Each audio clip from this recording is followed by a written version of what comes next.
আসসালামু আলাইকুম, আমি সাইফুল ইসলাম। আজকের এই সেশনটা বেসিক্যালি আমার জন্য আসলে একটা আই ওপেনার ছিল এবং মাইন্ড ওপেনার বলতে গেলে, বিকজ আজকে টোটাল যে কন্টেন্টটা ছিল এবং আমাদের যেই ইনস্ট্রাক্টর ট্রেনার স্যার ছিলেন, সো ওনার আসলে ডেলিভারি ওয়াজ সো ইফেক্টিভ। আমার কাছে মনে হচ্ছে যে well explained all the contents.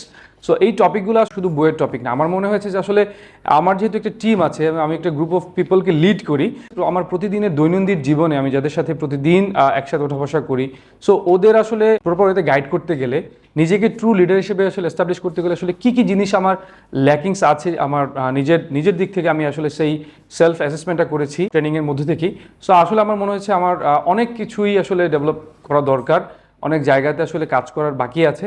So overall সেশনটা আই এনজয়েড লট, আসলে thankful to the organiser of this session. আমার ভালো লেগেছে সত্যি, এবং আমার মনে হয় আসলে প্রত্যেকেরই আসলে এই টাইপ অফ ওয়ার্কশপে আসা উচিত, সো দ্যাট তারা নিজেদের অবস্থানটা আসলে নিজেরাই অ্যাসেস করতে পারে এবং তার বেসিসে আসলে তাকে সেলফ ইমপ্রুভমেন্ট করার জন্য যা যা করার দরকার সে অ্যাকশন প্ল্যানে নিজেই ড্র করতে পারে। So thank you so much for having us here.